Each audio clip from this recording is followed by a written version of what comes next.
MCQs दिए गए हैं। प्रश्न 1। हिंदी में इस विषय को किन 2 नामों से जाना जाता है? ए.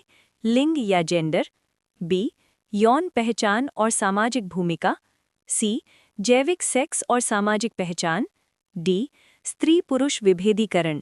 सही उत्तर है ए. लिंग या जेंडर। प्रश्न 2। समाजशास्त्र में जेंडर की वास्तविक प्रकृति को कैसे वर्गीकृत किया गया है? ए. यह एक जैविक और शारीरिक सत्य, biological and physical truth. B. यह व्यक्ति की आंतरिक आनुवंशिक विशेषता, इंटरनल जेनेटिक ट्रेट। सी. यह एक सामाजिक संरचना, सोशल कंस्ट्रक्ट है। डी. यह केवल सांस्कृतिक रीति रिवाजों का हिस्सा है। सही उत्तर है सी. यह एक सामाजिक संरचना, सोशल कंस्ट्रक्ट है। प्रश्न 3। जेंडर विमर्श के अंतर्गत न्यायपूर्ण समाज की स्थापना के लिए सबसे महत्वपूर्ण वैचारिक आधार क्या है? ए. महिला सशक्तिकरण और विधिक अधिकार, women empowerment and legal rights. B. समानता और समता, equality and equity. C. Gender roles और सामाजिक रूढ़िबद्धता, gender roles and social stereotypes. D. अवसरों की उपलब्धता और संसाधनों का स्वामित्व, availability of opportunities and ownership of resources. सही उत्तर है बी. समानता और समता, इक्वालिटी एंड एक्विटी। प्रश्न 4। मानव शास्त्र के अंतर्गत सेक्स की मूलभूत प्रकृति और आधार क्या है? ए. यह समाज द्वारा आरोपित भूमिका, सोशली इम्पोज्ड रोल है। बी. यह एक जैविक संरचना, बायोलॉजिकल कंस्ट्रक्ट है। सी. यह एक मनोवैज्ञानिक पहचान का मुद्दा है, साइकोलॉजिकल आइडेंटिटी इशू है। डी. यह सांस्कृतिक और भाषाई अंतर है। सही उत्तर है बी. यह एक जैविक संरचना, बायोलॉजिकल कंस्ट्रक्ट है। प्रश्न 5। अकादमिक संदर्भ में लैंगिक भूमिकाओं का क्या अभिप्राय है? ए. व्यक्तिगत पसंद के आधार पर चुने गए कार्य। बी. संविधान द्वारा प्रदत्त कानूनी अधिकार और कर्तव्य। सी. जैविक बनावट के आधार पर किए जाने वाले प्राकृतिक कार्य। डी. समाज द्वारा निर्धारित वे कार्य या व्यवहार जो महिलाओं और पुरुषों से अपेक्षित होते हैं। सही उत्तर है डी. समाज द्वारा निर्धारित वे कार्य या व्यवहार जो महिलाओं और पुरुषों से अपेक्षित होते हैं। प्रश्न 6। लोकतांत्रिक परिप्रेक्ष्य में समानता के मूल सिद्धांत का वास्तविक क्रियान्वयन क्या है? ए. सभी को बिना किसी भेदभाव के समान अवसर मिलना, इक्वल अपॉर्चुनिटीज। बी. सभी नागरिकों के लिए समान परिणाम सुनिश्चित करना, इक्वल आउटकम्स। सी. समाज के वंचित वर्गों को विशेष वरीयता प्रदान करना, स्पेशल प्रेफरेंस। डी. योग्यता के आधार पर संसाधनों का आनुपातिक वितरण, प्रोपोर्शनल डिस्ट्रीब्यूशन। सही उत्तर है ए. सभी को बिना किसी भेदभाव के समान अवसर मिलना। प्रश्न 7। लैंगिक रूढ़िबद्धता, जेंडर स्टीरियोटाइप को जेंडर विमर्श में किस प्रकार परिभाषित किया जाता है? ए. वैज्ञानिक तथ्यों पर आधारित सामान्यीकरण, generalisation based on scientific facts. B. सांस्कृतिक विविधता का सम्मान करना। सी. किसी समूह, लिंग या व्यक्ति के बारे में पूर्व निर्मित धारणाएं बना लेना, चाहे वो सही हो या गलत। डी. जैविक अंतरों को सामाजिक स्वीकृति प्रदान करना। सही उत्तर है सी. किसी समूह, लिंग या व्यक्ति के बारे में पूर्व निर्मित धारणाएं बना लेना, चाहे वो सही हो या गलत। प्रश्न 8। न्याय की प्रक्रिया में समता की अवधारणा समानता से किस सूक्ष्म आधार पर भिन्न और उन्नत मानी जाती है? ए. समता केवल आर्थिक रूप से पिछड़े वर्गों के लिए लागू होती है। बी. समता समानता से एक कदम आगे है, इसमें आवश्यकता के अनुसार संवेदनशीलता देखी जाती है। सी. समता में प्रक्रिया की निष्पक्षता के बजाय केवल परिणाम पर ध्यान दिया जाता है। डी. समता समानता के अधिकार का एक वैकल्पिक और कानूनी रूप है। सही उत्तर है बी. समता समानता से एक कदम आगे है, इसमें आवश्यकता के अनुसार संवेदनशीलता देखी जाती है। प्रश्न 9। मनोवैज्ञानिक परिप्रेक्ष्य में लैंगिक पहचान का वास्तविक अर्थ क्या है? ए. एक व्यक्ति का खुद को पुरुष या महिला के रूप में महसूस करना या देखना। बी. समाज द्वारा प्रदान किया गया नाम और पद। सी. जन्म के समय निर्धारित जैविक लिंग। डी. कानूनी दस्तावेजों में दर्ज लैंगिक श्रेणी। सही उत्तर है ए. एक व्यक्ति का खुद को पुरुष या महिला के रूप में महसूस करना या देखना। प्रश्न 10। समाज का यह पूर्व निर्धारित नियम कि महिलाएं घर संभालें और पुरुष बाहर काम करें, जेंडर विमर्श के अनुसार किस आधार पर तय माना जाएगा? ए. सेक्स, जैविक क्षमताओं द्वारा। बी. आर्थिक लाभ और कार्यक्षमता द्वारा। सी. जेंडर, समाज द्वारा। डी. ऐतिहासिक विकासवाद द्वारा। सही उत्तर है सी. जेंडर, समाज द्वारा। प्रश्न 11. बाल विकास के सिद्धांतों के अनुसार बच्चों में लैंगिक स्थिरता की अवधारणा सामान्यतः किस आयु वर्ग में विकसित होती है?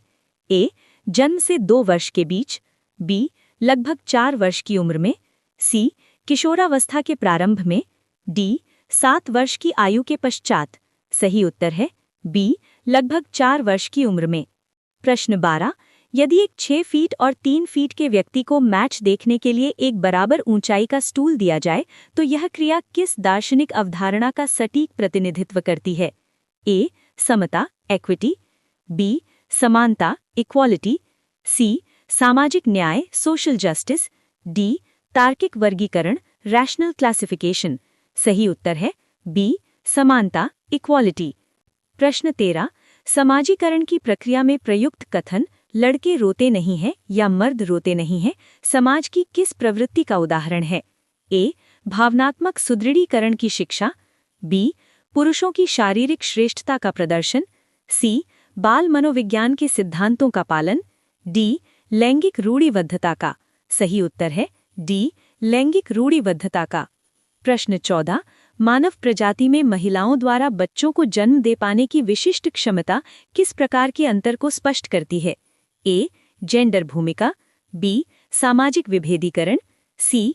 लैंगिक रूढ़िबद्धता। डी. सेक्स। सही उत्तर है डी. सेक्स। प्रश्न 15. किसी व्यक्ति को सामाजिक या शैक्षणिक रूप से बराबरी पर लाने के उद्देश्य से प्रदान की गई विशेष सहायता को तकनीकी रूप से क्या कहा जाएगा? ए. सकारात्मक भेदभाव। बी. समता। सी. विशेष आरक्षण का सिद्धांत। डी. समावेशी शिक्षा का अवसर। सही उत्तर है बी. समता।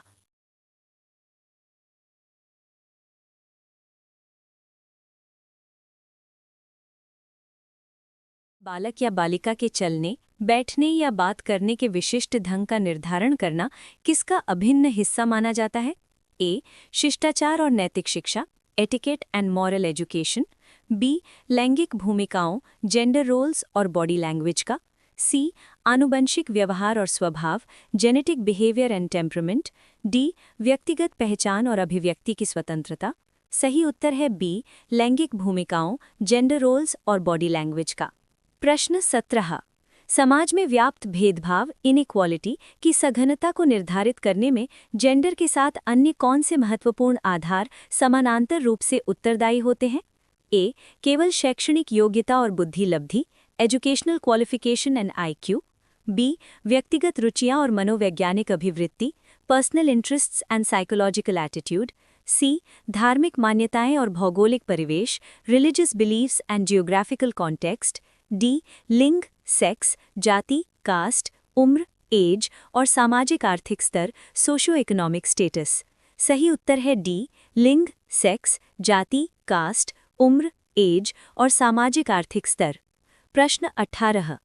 कोहलबर्ग के सिद्धांतों के संदर्भ में लैंगिक स्थिरता का वास्तविक अर्थ क्या है? ए. बालक का विभिन्न जेंडर भूमिकाओं का अनुकरण करना। बी. बच्चे को ये समझ आ जाना कि उसका जेंडर स्थिर है और कपड़े बदलने की तरह इसे नहीं बदला जा सकता। सी. विपरीत लिंग के प्रति आकर्षण महसूस करना। डी. सामाजिक नियमों के अनुसार जेंडर के आधार पर व्यवहार करना। सही उत्तर है बी. बच्चे को ये समझ आ जाना कि उसका जेंडर स्थिर है और कपड़े बदलने की तरह इसे नहीं बदला जा सकता। प्रश्न 19. यदि कोई शिक्षक या अभिभावक लड़कियों को गणित और विज्ञान जैसे विषयों में स्वाभाविक रूप से कमजोर मानता है तो ये क्या दर्शाता है? ए. संज्ञानात्मक अधिगम का लैंगिक अंतर। बी. शैक्षणिक मार्गदर्शन की कमी। सी. विषयों की प्रकृति और जटिलता। डी. लैंगिक रूढ़िबद्धता। सही उत्तर है डी. लैंगिक रूढ़िबद्धता। प्रश्न 20. यदि एक शिक्षक छोटे कद के विद्यार्थी को मैच देखने हेतु स्टूल प्रदान करता है जिससे उसे कोई दृश्य लाभ नहीं होता तो शिक्षक ने यहाँ किस सिद्धांत का यांत्रिक पालन किया है? ए. समता का। बी. समानता का। सी. सामाजिक न्याय का। डी. व्यक्तिगत भिन्नता के सिद्धांत का। सही उत्तर है बी. समानता का। प्रश्न 21. भारत में ऐतिहासिक रूप से पिछड़े वर्गों को मुख्य धारा की बराबरी पर लाने के लिए आरक्षण की नीति को किसका उदाहरण माना जाना चाहिए? ए. अवसरों की समानता का उल्लंघन, बी. विशेष आर्थिक सहायता का तंत्र, सी. समता का, डी. योग्यता आधारित चयन प्रक्रिया। सही उत्तर है सी. समता का। प्रश्न 22। शैक्षणिक पाठ्यपुस्तकों में लैंगिक रूढ़िबद्धता का सूक्ष्म चित्रण अक्सर किस दृश्य माध्यम से परिलक्षित होता है? ए. कठिन गणितीय अवधारणाओं के प्रस्तुतिकरण में, बी. अध्यायों के अंत में दिए गए अभ्यास प्रश्नों में, सी. माँ को किचन में और पिता को अखबार पढ़ते हुए दिखाकर, डी. महिला लेखिकाओं की अनुपस्थिति के माध्यम से। सही उत्तर है सी. माँ को किचन में और पिता को अखबार पढ़ते हुए दिखाकर। प्रश्न 23। लैंगिक विकास की प्रारंभिक अवस्था 4 वर्ष से पूर्व जेंडर के स्थायित्व को लेकर बच्चों की क्या सोच होती है? ए. वे जेंडर को जैविक मानते हैं, बी. उन्हें जेंडर और सेक्स में अंतर पता होता है, सी. वे जेंडर को अपरिवर्तनीय सत्य मानते हैं, डी. उन्हें लगता है कि जेंडर बदला जा सकता है। सही उत्तर है डी. उन्हें लगता है कि जेंडर बदला जा सकता है। प्रश्न 24। हार्मोनल और मस्कुलर बनावट के कारण स्त्री पुरुष के बीच शारीरिक क्षमता में अंतर होना जेंडर विमर्श के किस स्तंभ से संबंधित है?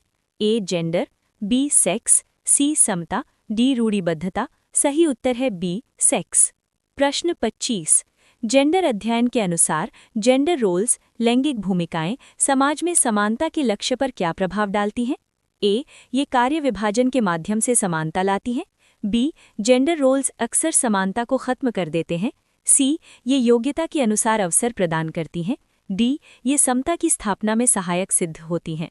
सही उत्तर है बी. जेंडर रोल्स अक्सर समानता को खत्म कर देते हैं। प्रश्न 26। दिल्ली मेट्रो जैसे सार्वजनिक परिवहन में महिलाओं के लिए पृथक डिब्बा आरक्षित करने के पीछे का वास्तविक तर्क क्या है? ए. महिलाओं को पुरुषों की तुलना में अधिक सुविधा प्रदान करना, बी. समाज में जेंडर आधारित अलगाव को बढ़ावा देना, सी. सांस्कृतिक परंपराओं और मर्यादा का संरक्षण करना, डी. ताकि भीड़ या सुरक्षा की दृष्टि से उन्हें समान अवसर मिल सकें। सही उत्तर है डी. ताकि भीड़ या सुरक्षा की दृष्टि से उन्हें समान अवसर मिल सकें। प्रश्न 27।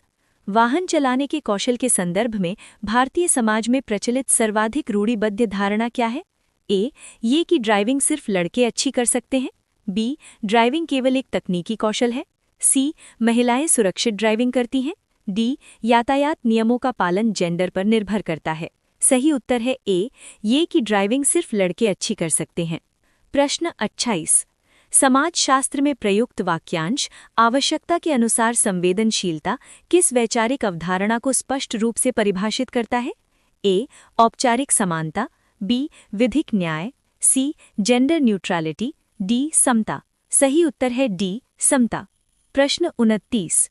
मीडिया और टेलीविजन विज्ञापनों में वॉशिंग पाउडर या घरेलू सफाई उत्पादों के साथ प्रायः किसे मुख्य पात्र के रूप में दिखाया जाता है? ए. प्रोफेशनल सफाई विशेषज्ञों को, बी. महिलाओं को, सी. घर के सभी सदस्यों को समान रूप से, डी. आधुनिक तकनीकी विशेषज्ञों को।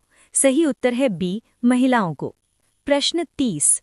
संज्ञानात्मक विकास के किस पड़ाव पर बच्चे को ये पूर्ण बोध हो जाता है कि वो लड़का है या लड़की और ये पहचान अब भविष्य में अपरिवर्तनीय रहेगी? ए. 2 वर्ष की उम्र में, बी. 6 वर्ष की उम्र में, सी. 12 वर्ष की उम्र में, डी. 4 वर्ष की उम्र में। सही उत्तर है डी. 4 वर्ष की उम्र में। प्रश्न 31। परीक्षा के दौरान एक दृष्टिबाधित छात्र को सामान्य छात्रों के विपरीत लेखक या अतिरिक्त समय की सुविधा देना किस श्रेणी में आता है?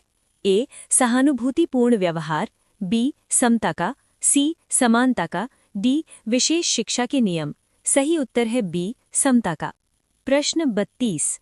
क्या लैंगिक रूढ़िबद्धता का अस्तित्व सदैव पूर्णतः नकारात्मक या तथ्यात्मक रूप से गलत ही होता है? ए. हाँ, क्योंकि ये हमेशा पूर्वाग्रहों पर आधारित होते हैं, बी. नहीं, समाज के सुचारू संचालन के लिए ये आवश्यक है, सी. सामग्री के अनुसार ये पूर्व निर्मित धारणाएं होती हैं, चाहे वो सही हों या गलत, डी. ये केवल काल्पनिक और निराधार विचार होते हैं।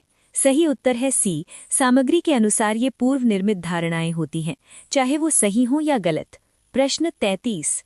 एडवेंचर स्पोर्ट्स, बाइक या भारी वाहनों के विज्ञापनों में केवल पुरुषों का चित्रण करना जेंडर विमर्श में किसका उदाहरण माना जाता है? ए. शारीरिक क्षमता के वास्तविक चित्रण का, बी. लैंगिक रूढ़िबद्धता के प्रसार का, सी. लक्षित बाजार के चयन का, डी साहस की वैश्विक परिभाषा का। सही उत्तर